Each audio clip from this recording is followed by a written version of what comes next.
Morocco बहुत है, Marrakesh Europe में ही नज़र आ रहे हैं हमें हर जगह ही तकरीबन।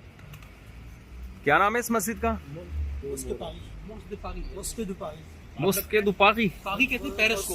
पेरिस को। अच्छा मोस्क कहते हैं मस्जिद को, अच्छा। और पेरिस की मस्जिद। हम इंशाल्लाह भी यहाँ सर की नमाज पढ़ेंगे। 100 साल पुरानी मस्जिद है और बहुत बड़ी मस्जिद है पूरे फ्रांस की। फ्रांस की सबसे बड़ी मस्जिद भी है, सबसे पुरानी मस्जिद भी कहा जा रहा है। सबसे पुरानी का तो शायद मैं इत्तेफाक नहीं तो करूँगा। यूरोप की भी कह सकते हैं आप, सबसे बड़ी मस्जिद। हाँ, लेकिन हमने यूरोप में इतनी बड़ी मस्जिदें देखी नहीं है।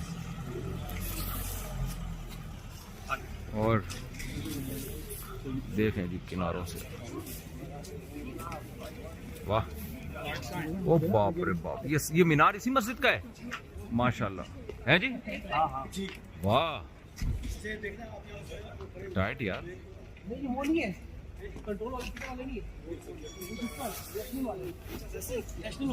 यूरोप में किसी मस्जिद का इतना बड़ा मीनार मैंने फर्स्ट टाइम देखा है, होगा लेकिन मैंने अपनी बात बता रहा हूँ, और इतनी बड़ी मस्जिद भी फर्स्ट टाइम देखी है। हमारे गुजराती मुसलमानों को चाहिए इधर भी तवज्जो दें। गुजरातियों ने पूरी दुनिया में जहाँ भी गए ना, उनके मस्जिद मदरसे। गुजराती जो ताजिर, गुजरात के जो ताजिर लोग हैं, सूरती लोगों के भी बड़े काम हैं। सूरत के लोग जो इंडिया के हैं ना, उनका भी जहाँ भी आप जाएं मदरसा मस्जिद मिलेगी। उन्होंने ताजिरों ने बड़ा माशाल्लाह पैसा लगाया मदरसे पे और मस्जिद पे।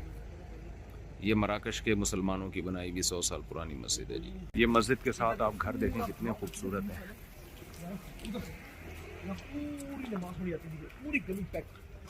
जुम्मे की आम, जुम्मे की, ईद को बहुत मुफ्ती साहब एक बड़ी इंफॉर्मेशन है। हाँ। ये रोड आप जो देख रहे हैं, हाँ। जैसा हमारा पाकिस्तानी निजाम है, हाँ। इन्होंने इस पे इतनी इज्जत दी हुई है कि जुम्मे वाले दिन हाँ। यहाँ से पूरी सफ़े बनती हैं। गुड। और वो वहाँ तक जाकर खत्म होती है। जबरदस्त हो गया।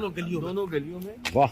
ये यूरोप, मतलब यूरोप के लॉ के अंदर उन्होंने इसकी परमिशन दी हुई है। हालांकि ऐसा इवेंट कोई आप ओपनली कर नहीं सकते, लेकिन अल्हम्दुलिल्लाह अल्लाह हम मुसलमानों को जो अल्लाह ने इज्जत दिलाई है जी, वो देखें उसके तो अच्छी बात है माशाल्लाह। यानी जुम्मे के दिन ये रोड पूरा भरा हुआ होता है, रश होता है। दोनों तरफ, इधर भी उधर भी।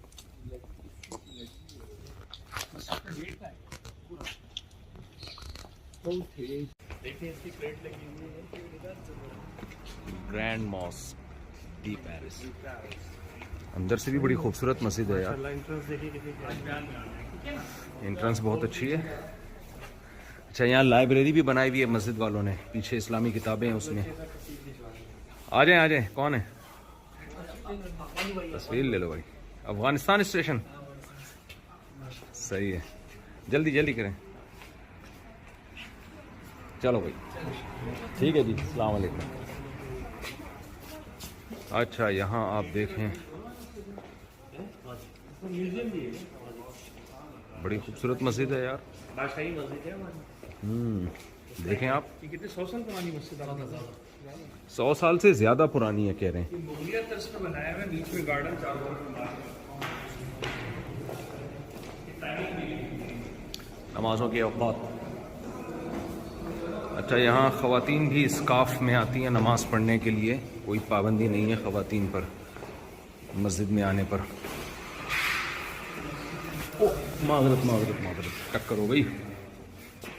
अबे साला, यहाँ टक्कर होती है ना, जेब भी कटती है, मैंने सुना है। हाँ, वो भी नहीं, जेब उल्टी साइड फिर। यहाँ अब रिपोर्ट ये है कि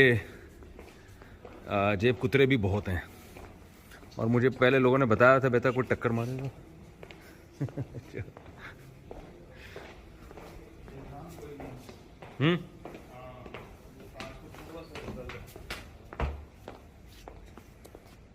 ये क्या है? ये फल कैसे लगेगा? जबरदस्त।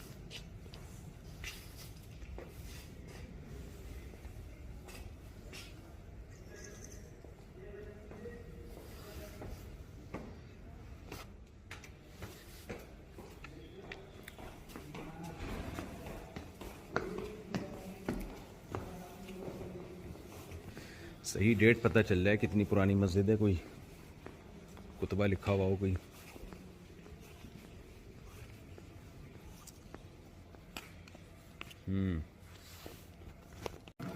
माशाल्लाह मस्जिद के अंदर का माहौल आप देख रहे हैं, ये लोग तिलावत कर रहे हैं। अच्छा, यहाँ मस्जिदों में एक बात बड़ी अच्छी है, मुख्तलिफ़ मुल्कों के मुसलमान नज़र आते हैं आपको। यहाँ के मकामी भी, मराकश के भी, इंडिया के भी, पाकिस्तान के भी।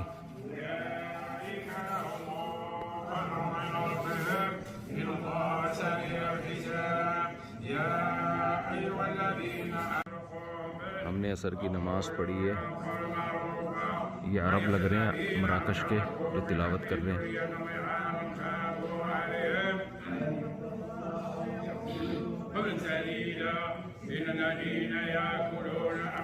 इन्नल्लज़ीना यअकुलूना अम्वालल यतामा ज़ुल्मन इन्नमा यअकुलूना फ़ी बुतूनिहिम नारा। ये आयत पढ़ रहे हैं कि जो लोग यतीमों का माल खाते हैं वो अपने पेट में आग के अंगारे डाल रहे हैं। कितना अच्छा कलाम है अल्लाह का, कैसी अखलाकियात की तालीम है उसमें। मस्जिद में अलग ही सुकून होता है भाई। मोरक्को के जो मुसलमान हैं अरब, ये फ़िक़्ह मालिकिया को फ़ॉलो करते हैं। फ़िक़्ह मालिकी को मग़रिब, यानी जो मग़रिबी इस्लामिक कंट्रीज़ थे ना, उसमें इमाम मालिक रहमहुल्लाह ताला का फ़िक़्ह ज़्यादा फैला है। आज भी फ़िक़्ह मालिकिया को फ़ॉलो किया जाता है वहाँ। ईस्ट की तरफ फ़िक़्ह शाफ़ी और मिडल ईस्ट में फ़िक़्ह हम्बली है, और नॉर्थ साउथ की तरफ, यानी जो मुस्लिम कंट्री का साउथ है, उसमें ज़्यादा फ़िक़्ह हनफ़ी है।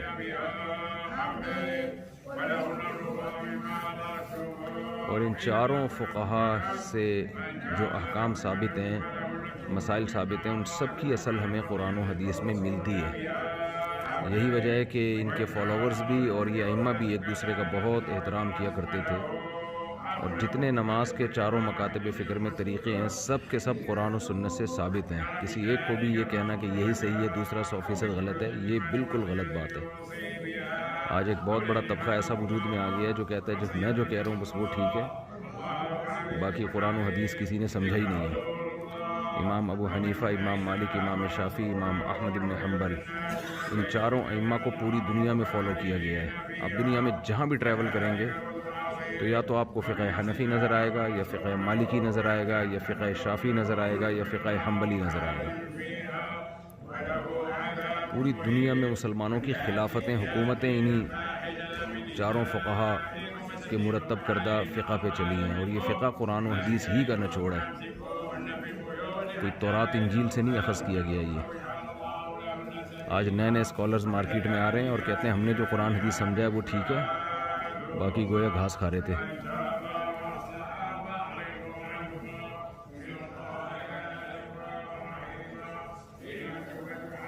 बहरहाल जी, बहुत पुरानी मस्जिद है ये, बहुत सुकून मिला, क्योंकि यूरोप में इतनी बड़ी मस्जिद मैंने अभी फ़र्स्ट टाइम देखी है, जितने दिन से मैं सफ़र में निकला हुआ हूँ।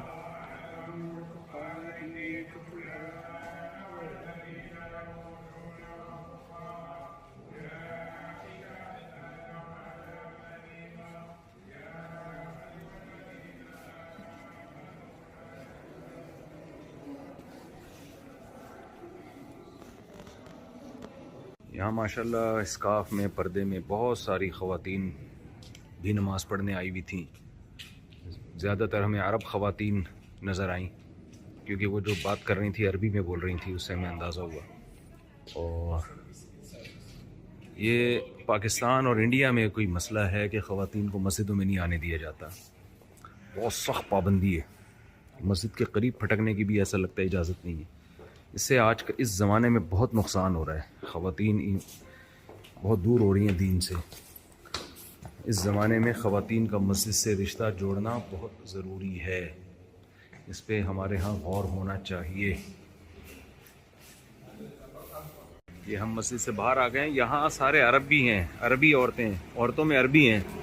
अरबी बोलने से हमें अंदाज़ा हो रहा है, क्योंकि हमें कोई पाकिस्तानी यानी उर्दू नहीं बोलता हुआ नज़र आया, तो इससे लगता है कि हमारे जो पाकिस्तानी लोग हैं उनकी ख़वातीन में शायद मस्जिदों में जाने का या नमाज का कुछ ज़्यादा रुझान है नहीं, क्योंकि जो शॉपिंग के लिए आए हुए हैं तो नमाज़ तो पढ़नी है ना उनको, तो कहाँ जाएंगे। तो लगता है पाकिस्तानी ख़वातीन शायद नमाज़ क़ज़ा कर देती होंगी, क्योंकि जो शॉपिंग के लिए बाज़ार में ख़वातीन आई हुई हैं, अरब तो आ रहे हैं भरपूर तरीके से। तो ये भी एक ज़रूरी है कि अगर ख़वातीन का मस्जिदों में रिवाज नहीं होगा तो वो बाज़ारों में जाके नमाज़ें क़ज़ा करेंगी। वालेकुम अस्सलाम। वालेकुम अस्सलाम। अच्छा उन्होंने सलाम किया है, गुड। खैर जी, हमने आपको मस्जिद दिखानी थी। अब सोचें जिस शख्स ने 100 साल से पहले ये मस्जिद बनाई होगी, कितना सवाब उसने हासिल किया होगा। यहाँ कितने लोग आ रहे हैं, नमाज़ पढ़ रहे हैं, ज़िक्र कर रहे हैं, तिलावत कर रहे हैं। मस्जिद बनाना बड़ी फजीलत की बात है, बहुत बड़ा सदक़ा जारिया है। ये जो मैंने आपको अभी मस्जिद दिखाई है, ये रेस्टोरेंट मस्जिद के अंदर ही है, अरबियों का रेस्टोरेंट है। इस मस्जिद की स्पेशलिटी आपको थोड़ा सा बताते चले। मस्जिद है, फिर नाम भी है रेस्टोरेंट मॉस्क द पागी। अच्छा, रेस्टोरेंट का नाम भी है उस मस्जिद के नाम पे ही है। यस, ये और इसी में कॉफ़ी शॉप भी है। जी जी हाँ, सलून का कॉफी। ये मस्जिद जो अभी जिसमें हमने नमाज पढ़ी है ना, मोरक्को की, ये अरबों ने बनाई है। उसी के अंदर ये रेस्टोरेंट भी है और कॉफ़ी शॉप भी उसी के अंदर, ये मस्जिद के अंदर ही है। और इसकी आमदन, इसका किराया मस्जिद में जाता है। कुछ हिस्सा जो है वो मस्जिद को वक्फ किया जाता है जी। ये उसी की जुडिशरी में, बेसिकली मस्जिद के जुडिशरी में ये रेस्टोरेंट है। इस रेस्टोरेंट का नाम है ला मॉस्क। मस्जिद के नाम पे रेस्टोरेंट का नाम है। ये भी एक अच्छी सीखने की बात है कि मस्जिद या मदरसा जहाँ हो तो उसी के पास सोर्स ऑफ इनकम भी हो। ये जो चंदे बंदे से ना हमें निकलना चाहिए अभी। तो कोई भी जब भी कोई मस्जिद बनाए, मदरसा बनाए, उसी का सोर्स ऑफ इनकम पहले से तय होना चाहिए। कोई दुकानें बना दें, कोई होटल बना दें, उससे क्या होगा, लोग मस्जिद से जुड़े भी रहेंगे और एक इनकम का भी एक अच्छा जरिया बनेगा। हमारे यहाँ वो सारा मदार चंदों पर ही होता है। ये देखिए आप, मिठाई की 20 किस्में हमने देखी। ये मिठाइयों का जो कल्चर है ना, ये है ही मुसलमानों का। यानी आप किसी भी मुस्लिम कंट्री में जाएं, या हम यहाँ फ्रांस में या जर्मनी में, जितनी मिठाई की हमने तरह तरह की मिठाइयों की दुकानें देखी हैं, वो मुसलमानों की देखी हैं। पूरा प्लेटर लोग ले रहे हैं। हाँ, लोग गोश्त का प्लेटर ले रहे हैं। मिठाइयों का बुफे है। All UK. यहाँ अरबी लोगों की आदत है, एक ही थाल में सब मिल के खाते हैं। अच्छा हजरत, आप थोड़ा सा बताएं, आप यहाँ के मकामी हैं, पाकिस्तानियों के लिए क्या पैगाम है? उनको फ्रांस आना चाहिए कमाने के लिए या नहीं आना चाहिए? अगर पाकिस्तान में वो बेहतर उनका मुस्तकबिल है तो पाकिस्तान में रहना चाहिए। अच्छा, तो यहाँ आकर तो पहले तो सबसे बड़ी मेन प्रॉब्लम होती है ज़बान की। जी, पेपर और ज़बान, ये दो चीज़ें जो ज़बान की बहुत प्रॉब्लम है। इंग्लिश नहीं है यहाँ, इंग्लिश कहीं भी नहीं है। इंग्लिश नहीं है, लेकिन फ्रेंच असल में पूरे यूरोप की भी एक ज़बान होती ना, तो भी गुजारा हो जाता है। यहाँ जगह जगह जैसे ही आप कंट्री से निकले, दूसरी ज़बान शुरू। उधर वाला इधर की नहीं समझ रहा, इधर वाला उधर की नहीं समझ रहा। जैसे अब हमारे इंडिया, पाकिस्तान, बांग्लादेश कितना बड़ा खित्ता है, मगर उर्दू हिंदी पूरे खित्ते में समझी जाती है। हिंदी भी उर्दू ही है, उर्दू भी हिंदी है। उसको खामखा में अलग अलग कर दिया, लेकिन वो एक ही ज़बान है। इंग्लिश कुछ लोग बोल लेते हैं, जैसे ये सेंटर है ना पेरिस, यहाँ पर कोई ऐसे मिल जाएंगे लोग कोई बोलने वाले, लेकिन आम हम जर्मन में थे, वहाँ जर्मन थी, वहाँ कोई और फ्रेंच नहीं समझता, वहाँ कोई इटली में इटालियन ज़बान है, वहाँ कोई और नहीं समझी जाती। हाँ, स्विट्जरलैंड में स्विस थी, फ्रेंच भी है और बोलते हैं। अच्छा आसिफ साहब, मैं आपसे एक छोटा सा सवाल करना चाहता हूँ। हमने जब हम इटली उतरे तो हमने रोम में, मिलान में भी वही सवाल किया, स्पेशली पाकिस्तान के नौजवानों के लिए। आप क्योंकि 35 साल इधर माशाल्लाह गुजार चुके, आपने कहा लंदन भी रहे हैं और आप इधर अपना पेरिस में रहे, तो क्या एडवाइस करते हैं जो हमारे वहाँ पे यंगस्टर बोल रहे होते हैं कि हमें एक दफा पेरिस भेज दो, मतलब फ्रांस या यूरोप उतार दो, तो फ्रांस में क्या आप देखते हैं उनके पेपर जो सोचते हैं कि हम इधर आए और हमारा रोजगार स्टार्ट हो जाए और हमारे पेपर बन जाएंगे और ये हो जाएगा, तो इसके बारे में थोड़ा सा आप हमारे नौजवानों को अवेयर करें कि हमारा ये मैसेज उन तक जाए। क्या आया ये, मतलब किस तरीके के साथ ये चीज आप समझते हैं कि की जाए? मेरा नहीं ख्याल है कि वो अगर पाकिस्तान में कोई बेहतरी का मामला हो सकता है सबसे बेहतर तो यानी आप पाकिस्तान है। हमारे अपने मुल्क प्रेफर में इसको करते हैं कि अगर पाकिस्तान में मुनासिब किसी की अर्निंग है तो वो ना आए। ना कि एक 50,000 रुपए अगर कोई पाकिस्तानी लड़का कमा रहा है तो क्या आप बेहतर समझते हैं कि वो 50,000 रुपए उसके लिए वहाँ अच्छा है या यहाँ आके ज्यादा उसके लिए बेहतर है? बेहतर तो वहीं पर है, लेकिन क्योंकि एक ख्वाब बना लिया ना इसको हमने, आपकी तरह इसको देखते कि भाई यहाँ पर जो है ज़िंदगी बड़ी आसान है, हर चीज़ की आसाइश है, यहाँ पर हर चीज़ नज़र आ रही है, क्योंकि वो लोगों को देख रहे जो पहले से सेट है, लेकिन जो लोग आते हैं बेचारे तकलीफ़ों से, और जो कई लोग बेचारे हादसे में फौत भी जाते हैं, बहुत सारे लोग ऐसे जो हादसे का शिकार हो जाते हैं। अच्छा, तो उनके पीछे जो लड़की है उनके लिए कितनी तकलीफ दे। अच्छा, और जो स्टूडेंट इधर आ रहे हैं पढ़ने के लिए उनके बारे में थोड़ा सा व्यूज बताएं कि यंग स्टूडेंट आते हैं, बोलते हैं हम यहाँ पढ़ाई करेंगे और यहीं पर ही सेट हो जाएंगे और नौकरियां मिल जाएंगी। क्या ये पेरिस के या फ्रांस की गवर्नमेंट अपने लोगों को प्रेफर करती है, या जो बाहर से आ रहा है वो इधर ग्रेजुएशन कर रहा है और उसको अपने पास अपॉइंटमेंट्स दे रहे हैं नौकरी के? इसके बारे में थोड़ा नहीं, अगर वो बेशक वहाँ से तालीम उनकी, एक तो वहाँ पर उन्होंने तालीम हासिल की, आखिर उन्होंने इतना टाइम लगाया और इतना मतलब अपनी ज़िंदगी का एक जो पीरियड है, मेन पीरियड जो बचपन से लेके तो जवानी तक, उन्होंने वहाँ पर वो उस पर इस्तेमाल किया कि पढ़ाई में लगाया, माशाल्लाह बहुत अच्छा उन्होंने जो है उसके ऊपर जो है ना अच्छे ग्रेड में पास हुए। तो लेकिन अब यहाँ पर आते हैं तो सबसे पहले अगर फ्रांस आते हैं तो फ्रांस में तो फ्रेंच चाहिए, अगर वो इंग्लैंड चले जाते हैं, क्योंकि ज़्यादातर लोगों का रुझान इंग्लैंड की तरफ, हमारे पाकिस्तानी ज़्यादातर यही कोशिश करते हैं कि आप इंग्लैंड जाए। लेकिन जब वो इंग्लैंड जाते हैं तो इंग्लैंड में जो है ना वहाँ पर उनके लिए फ़ौरन कोई स्कोप नहीं है, फ़ौरन तो कहीं भी नहीं है, यहाँ पर भी नहीं है। पहले वो स्ट्रगलिंग करते हैं बहुत ज़्यादा, मतलब किस तरह के काम करने में, हो सकता है रेस्टोरेंट में बर्तन धोने पड़ते हैं, छोटे मामूली काम करने पड़ते हैं, मजदूरी वाले जो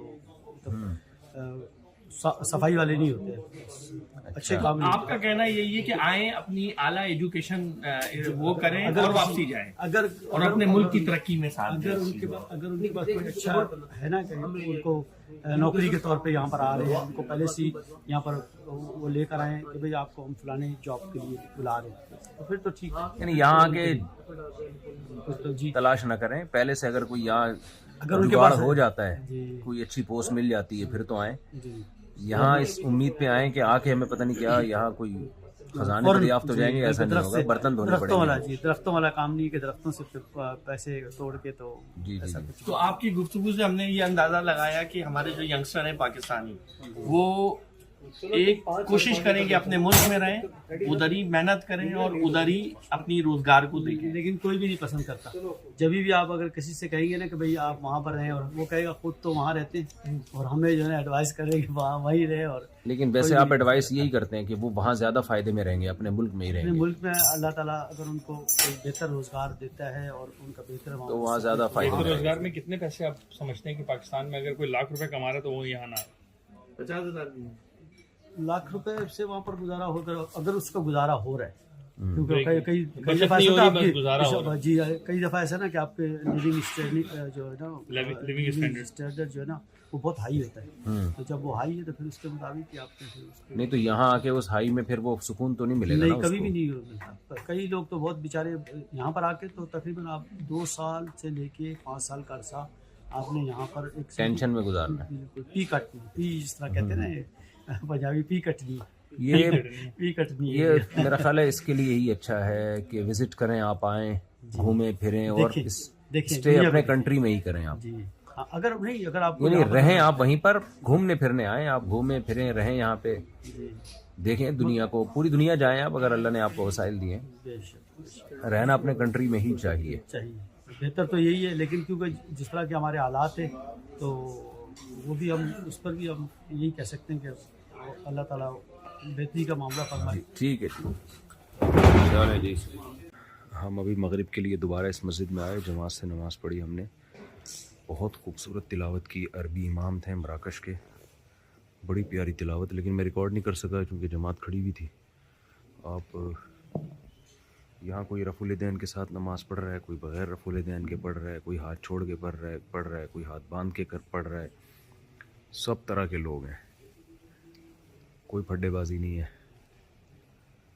तो मस्जिद के आप ये देखें लकड़ी का कितना काम हुआ है।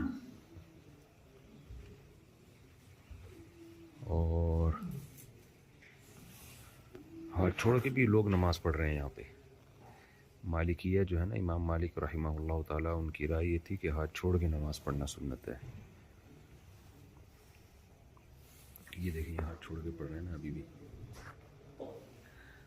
तो लकड़ी का काम बहुत शानदार हुआ है मस्जिद में। हैरत है यार, इतने पुरानी मस्जिदों में भी इतनी ज़बरदस्त। एक आप ये देखें मिंबर कितना बड़ा है। खैर जी, हम तो दोबारा चूँकि मगरिब में आ गए थे, हमने कहा थोड़ा सा मगरिब की नमाज का भी बना लें मस्जिद का मंज़र। आप सब लोग को बार बार कहता हूँ, आप लोग अपना ख्याल रखिएगा अपने ख़र्चे पे। चलो जी, अस्सलाम वालेकुम। अच्छा, यहाँ पेरिस की इस मस्जिद में फ्री खाना भी मिल रहा है अरबियों की तरफ से ना। ये अरबी लोग सखावत में तो मशहूर हैं। मैं खाने की नहीं बना रहा, वो लोग खा रहे हैं तो क्या वो बुरा ना महसूस करें क्योंकि फ्री में खा रहे हैं ऐसा ना हो कि उनको बुरा लगे। तो बहरहाल शरीक चल रहा है गोश्त का, हमारा भी दिल कर रहा है लेकिन हम अभी खा के आए हैं। फ्री पॉकेट का बेहतरीन। थोड़ा सा बस मजमा दूर से दिखा देता हूँ। ओह, ये बस हल्का सा बड़ी सी थाल है जिसमें शरीद भिगो के शरीद बना के खा रहे हैं सब। ये जो मस्जिद में फ्री पॉकेट का माशाल्लाह खाना चल रहा है, ये क्या रिवाज है यहाँ पेरिस की मस्जिदों में? तकरीबन मस्जिदों में, सब मस्जिद, पाकिस्तानी मस्जिद में भी होता है। और देते हैं लोग, बना के लेकर आते हैं और लोग नमाजियों को खिलाते हैं। नमाजियों के लिए जो मज़े हैं नमाजियों के यार। हमारे यहाँ ऐसा हो जाए तो मस्जिद ही भर जाए। यहाँ पर अल्हम्दुलिल्लाह यहाँ पर बहुत नमाज। वैसे नमाजी वैसे भी यहाँ अरब लोग मुझे ज़्यादा नज़र आ रहे हैं। ये शायद अरब ये मस्जिद तो ऐसी लोकेशन पर है। ये मस्जिद जो ना, ये ज़्यादा अरबियों की है, अरबियों का लोकेशन। यानी लोकेशन अरबों की है। मस्जिद तो अरबी अजमी नहीं होती, वो तो सब इस्लाम की मस्जिद होती है जी। इसको मेंटेन जो है मेरे ख्याल में वो अरबिक कमेटी अरब की है। देख रही है जो इसको सब मेंटेन कर। लेकिन इन्होंने बड़ा अच्छा यहाँ म्यूजियम भी बनाया हुआ है एक। लेकिन म्यूजियम में जा सकते हैं जी हम? जी, हो रहा है।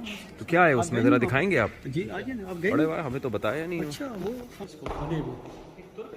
ये तरह हिस्ट्री लिखी हुई है। म्यूजियम नहीं है, हिस्ट्री है यहाँ पे। ये देखें 100 साल से ज़्यादा हो चुका है इसको। 100 साल हो चुके हैं। अच्छा, थोड़ा सा ट्रांसलेशन करके बताएं। ये सब हिस्ट्री इसकी, सब ये तो फ्रेंच में लिखा हुआ है ना? जी जी, मतलब जो किस तरह बना है, इसके क्या इसकी हिस्ट्री जो है। किसी मरीज़ की आयदत के लिए जाएं तो ये दुआ मांगे, ला बासा तहूरुन इंशा अल्लाह। तो देखो सारा किस तरह इसकी बुनियाद पड़ी और किस तरह इसको बनाया गया, कौन लोगों ने इसके साथ। अरबी लोग थे सारे।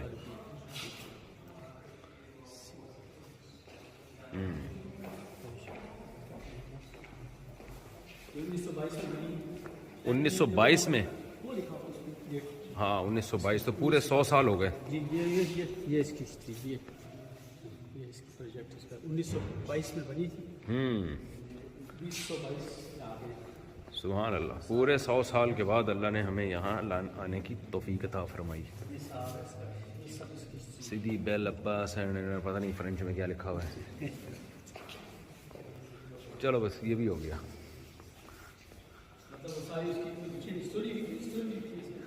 सब तो आप थोड़ा खुलासा बता देना उर्दू में। जी खुलासा यही है ना इसका कि ये इसका सारी डिटेल उन्होंने बताई कि किस तरह इसको बनाया गया, किस तरह इसके लिए मेहनत की गई है। चलें, ये खुलासे के खुलासे के खुलासे के खुलासे का खुलासा हो गया। ठीक है। ये तो सारा बिल्कुल पढ़ा याद में फ्रिज में पढ़ते थे और फिर उसके बाद इसकी तर्जुमा हुई। चलें, ये यहाँ मस्जिद में हमने नमाज पढ़ी है। ये मस्जिद के इमाम साहब हैं। यहाँ भी हर गली मोहल्ले में जानने वाले लोग निकल रहे हैं। ऐसा लग रहा है हम पाकिस्तान में ही घूम रहे हैं, इतने लोग जानने वाले यहाँ। ये आप कहाँ से हैं? मैं पेशावर से हूँ। ये देखो दुकान में थे, हमें देख के बाहर आ गए।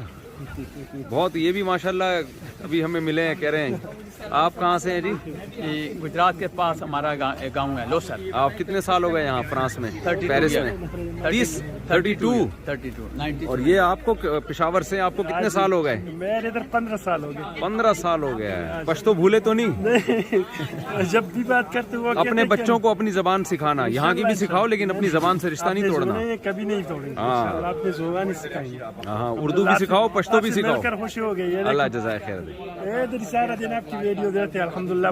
बहुत कुछ इतने सीखा। लोग, हम तो जैसे ही स्टेशन से निकले तो बहुत सारे लोग बीच में जानने वाले, हर गली में बहुत ज्यादा पाकिस्तानी मिल रहे हैं लोग। कमाल है यार, ये सोशल मीडिया ने देखो कैसे बातों को कहां से कहां दुनिया में पहुंचाया है। कितनी बातें सीख ली आपकी वीडियो से, इतने सब कुछ सीख लिया। बहुत ज्यादा। बिल्कुल। चलो अल्लाह जज़ाए खैर दे। ये भाई भी पाकिस्तान के हैं। आप मर्दान के हैं? मर्दान के, मर्दान स्टेशन। ठीक है, ठीक है। अभी हमने मस्जिद में नमाज पढ़ी है माशाल्लाह। वहाँ काले भी, गोरे भी, हर तरह के मुसलमान, मुख्तलिफ मुल्कों के। तो बड़ा अच्छा लगा मस्जिद में नमाज पढ़ के। मौलाना साहब, आप कहाँ से फारिग हैं? जी, मेरी रायवेंट से फरागत है 2005 की। 2005 की माशाल्लाह। यहाँ ज्यादातर मस्जिदें किसने बनाई हैं यहाँ पे? यहाँ सुना है अरबों का काम ज्यादा है। अरबों का काम ज्यादा है माशाल्लाह। और अपनी कम्युनिटी भी है, लेकिन मेन पेरिस कैल है सेंटर में हमारी एक ही पाकिस्तानियों की ये मस्जिद। यहाँ वो फड्डेबाजी तो नहीं जो पाकिस्तान में देवबंदी, बरेलवी, अहले हदीस, सलफी, ये फड्डे तो नहीं है? नहीं, ऐसा नहीं है, ऐसा नहीं है अल्हम्दुलिल्लाह। जी, यहाँ कैसे पकड़ के खड़े हो? यहाँ एक ही है सब, इमाम के पीछे सब नियत ले। बेशक वो फड्डे यहाँ नहीं है? नहीं, यहाँ नहीं है। यहाँ सब एक ही साथ में खड़े हो गए। महमूद है यार। अभी मैं आ रहा था, किसी ने कहा ये पाकिस्तानी मस्जिद है, इसमें नमाज पढ़े। तो मैंने कहा भाई मस्जिद तो कोई भी है यार, उन्होंने की है ना। कोई भी मस्जिद हो, कहीं भी नमाज पढ़ो। ये पाकिस्तानी क्या होती है? ऑर्गेनाइजेशन उन्होंने किया। अच्छा। लैंग्वेज बोल लेते तो हैं। उसमें नमाज की कोई खास फजीलत तो नहीं ना? नहीं। उसमें यही फजीलत ये है कि आपको लैंग्वेज की आसानी हो जाती है। इमाम आपको आपकी जबान का मिलेगा। इमाम वैसे मुझे बड़ी खुशी हुई यहाँ वॉशरूम में लोटा देख के। जब से हम यूरोप में आए हैं ना, पहला वॉशरूम है जिसमें हमें लोटा नजर आया है। हमारे यहाँ रूह खुश हो गई। रूह खुश हो गई। लोटे तो लोटे की मैं सोच रहा हूँ अगर फोल्डिंग लोटे का बिजनेस शुरू कर दिया जाए। फोल्डिंग लोटा यूरोप में नहीं हजरत, लोटे तो बहुत सारे मुसलमानों के लिए अगर फोल्डिंग लोटे का बिजनेस हो जाए ना वॉशरूम में ले, क्योंकि इतना बड़ा लोटा उठा के घूमे कहाँ आदमी। ये है और बोतल से इस्तिंजा करना बड़ा मुश्किल काम है ना। तो फोल्डिंग लोटे का भाई कोई हमारे पास है, हमारे पास फोल्डिंग लोटे आज ही हमारे पास। अरे नहीं करो यार, सही बात है। दिखाओ जरा यार। ये तो आदमी जेब में डाले। वालेकुम अस्सलाम जी। दिखाओ यार, दिखाओ जल्दी से। जो लोग यहाँ आते हैं और ये लोटे देखो, दिखाओ। अच्छा, मैं तो मजाक कर रहा था। अफ्रीकन लोटे है। नहीं, ये फोल्ड कैसे होगा? फोल्डिंग वाले नहीं है वो। हाँ, फोल्डिंग वाले नहीं। इतना बड़ा लोटा लेके कौन घूमता रहेगा? वो जानमाज है फोल्डिंग वाले। नहीं, जानमाज नहीं। मैं आपको एक उपैर करता हूँ। वो जानमाज तो होती हैं फोल्डिंग में। ये आपको मैं उपैर करता हूँ। अल्लाह जज़ाए खैर दे। ये आपको मैं गिफ्ट देता हूँ। बड़ी नवाजिश आपकी, अल्लाह जज़ाए खैर दे। ये लोटा फोल्डिंग वाला नहीं है। ये आपने कहा फोल्डिंग वाला, हमने कहा तो खुश हो गए हम। चलो खैर है। चलो ठीक है, फिर मिलेंगे इंशाल्लाह। एक तस्वीर तो लेंगे आपकी। आप लोगों ने, पेशावर वालों ने, ये बताओ यहाँ चबली कबाब का होटल खोला है? उधर एक अफगानी है, अफगानिस्तान की है, लेकिन वो बहुत जबरदस्त बनाते हैं। अभी जाएंगे हम उनके पास इंशाल्लाह इंशाल्लाह। उधर ही। चलो ठीक।